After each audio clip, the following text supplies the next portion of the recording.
নমস্কার, আমার নাম ডক্টর পুরু ধাওয়ান এবং আজকের এই ভিডিওতে আমরা আলোচনা করব যে পার্কিনসন রোগীদের জন্য কোন সবজি সবচেয়ে ভালো, যার সাহায্যে আমরা ভালো শক্তি পেতে পারি।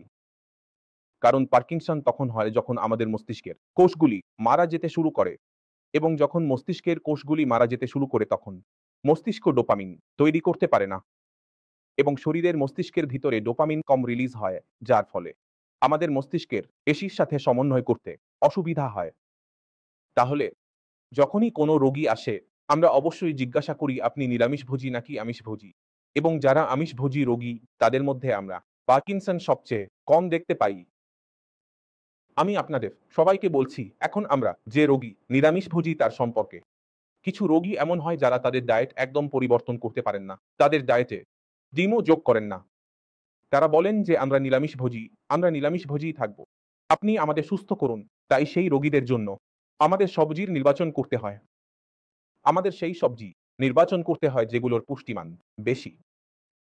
প্রায়ই আমরা দেখি যে পাকিস্তানের রোগীরা সাধারণত লাউ এবং টিন্ডা বেশি খায়, কারণ তারা মনে করে যে হালকা খাবার খেলে তাদের শরীরের উন্নতি হবে।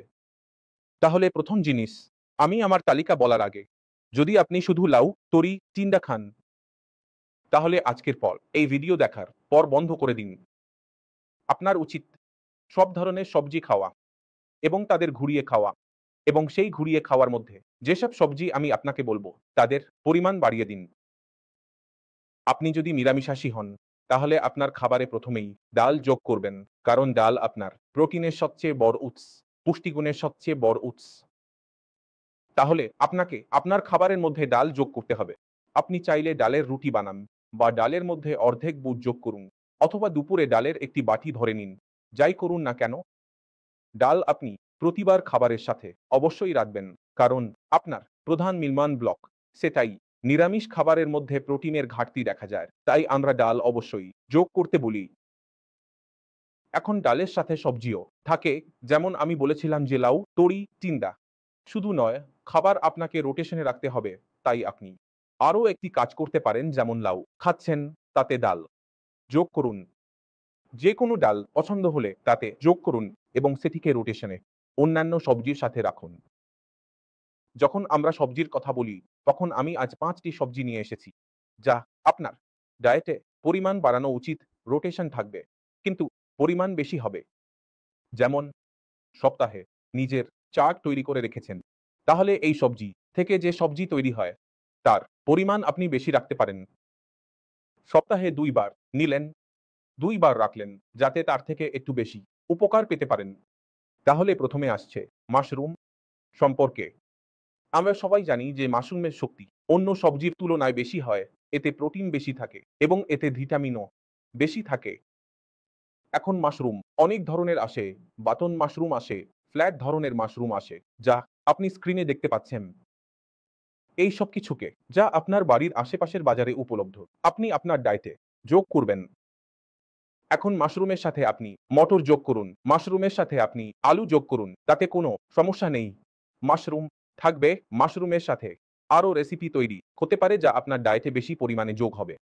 এরপর আমরা একটু গাজরের দিকে যাই। গাজরকে আমরা দেখি, গাজর রুটি রুটির মতো হয়। এতে ভিটামিন এবং ফাইবার খুব ভালো পরিমাণে থাকে, তাই এটিকেও আপনি আপনার ডায়েটে যোগ করতে পারেন।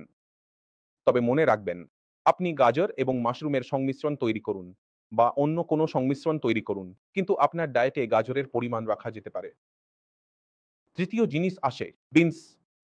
বিনসের মধ্যে আমরা পুষ্টির মান অন্যদের তুলনায় বেশি দেখি।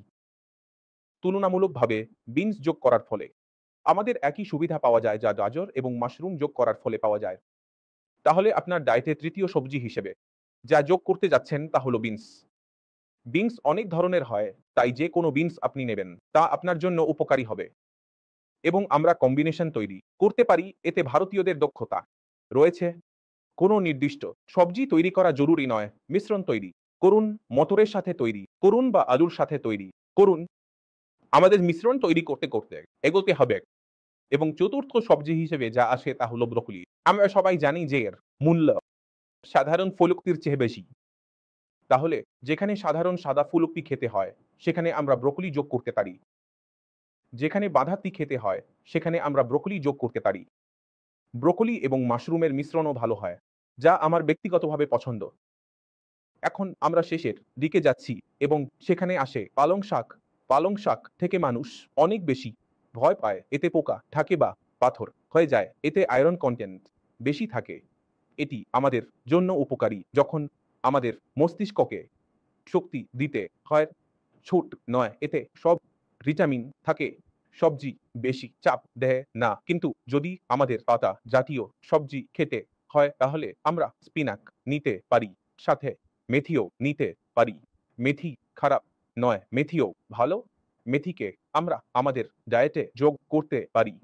এই ৫টি সবজির পরিমাণ বাড়িয়ে আমরা বেশি শক্তি পেতে পারি। একই পরিমাণ খাবার খেয়ে রুটি আমরা ২ টি খেতে পারি। যদি আমাদের খাবারের সবজিগুলো একটু বেশি পুষ্টিকর হয় তাহলে একটু বেশি শক্তি পাবো। আমরা শক্তি ভেতরে দিয়েছি, এর মানে আমাদের মস্তিষ্ক একটু বেশি শক্তি পাবে, কারণ মস্তিষ্ক একটি শক্তি খরচকারী অঙ্গ, অনেক শক্তি নেয়।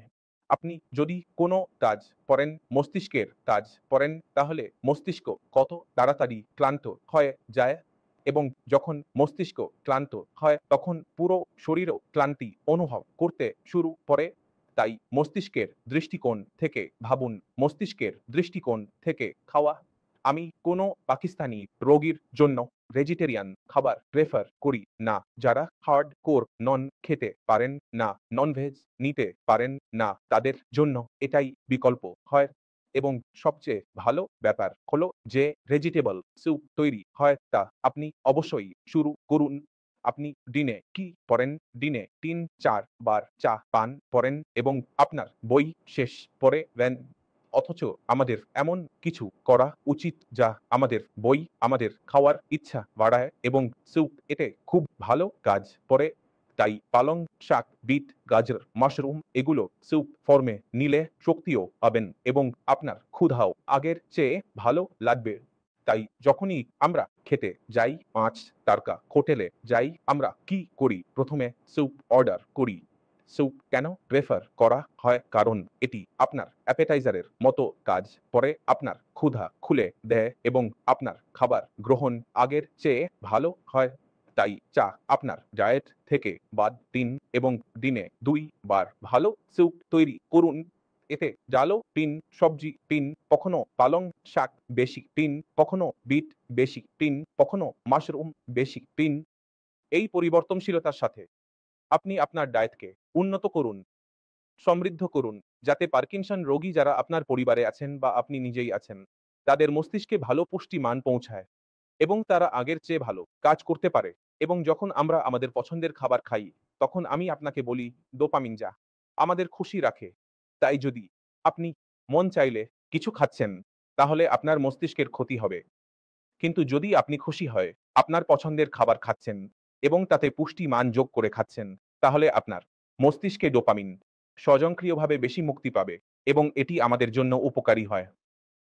পার্কিনসন চিকিৎসার মধ্যে এবং পার্কিনসন রোগীদের জন্য তাহলে এই ছোট, ছোট পরিবর্তনগুলি যা আমরা বুঝি কিন্তু কথা বলি না, কেন বলি না? অজানা কারণে। এই ভিডিওটি দেখার পর আপনাকে কি করতে হবে তা হলো একটি ডায়েট চার্ট তৈরি করতে হবে। আপনাকে সকালে কি খেতে হবে, দুপুরে কি খেতে হবে, রাতে কি খেতে হবে তা ঠিক করতে হবে। যদি আপনার সাহায্যের প্রয়োজন হয়, যদি আপনার পার্কিনসন চিকিৎসার প্রয়োজন হয়, তাহলে আমাদের পুরো দল উপলব্ধ আছে। যখন আপনি চিকিৎসা শুরু করবেন, তখন একটি ডায়েট চার্ট দেওয়া হয় এবং তাকে ছোট, ছোট পরিবর্তন দেওয়া থাকে। তাই যদি আপনি ইতিমধ্যেই রোগী হন, তাহলে এগুলি আপনার ডায়েটে একটু যোগ করুন। কারণ ওষুধের সীমাবদ্ধতা থাকে, কিন্তু খাবারের সীমাবদ্ধতা থাকে না। চিকিৎসা এক সময়ের পর বন্ধ করতে হয়। যখন আমরা খাবারকেই ওষুধ বানিয়ে নিই, চিকিৎসা বানিয়ে নিই, তখন চিকিৎসাও দ্রুত শেষ হবে এবং আপনার পার্কিনসনের সমস্যা কম বাড়বে বা থেমে যাবে। কারণ এটি একটি স্বপ্রগতিশীল ব্যাধি। অর্থাৎ একবার শুরু হলে আপনি ধরে নিন যে আপনার সমস্যা বাড়তেই থাকবে। তাই এটিকে ধীর করা, থামানো, তাতে খাবারের একটি বড় ভূমিকা থাকে। তাই আমি যেমন বুঝিয়েছি, তেমনই আপনি আপনার ডায়েটে পরিবর্তন করতে পারেন এবং আপনি পার্কিনসনের সাথে সহজেই লড়াই করতে পারেন। এর সাথে আমি আপনাদের কাছ থেকে বিদায় নেব। দেখা হবে পরের ভিডিওতে। কিছু নতুন নিয়ে, কিছু আপনার জন্য আরো জ্ঞান নিয়ে। এর সাথে বিদায়।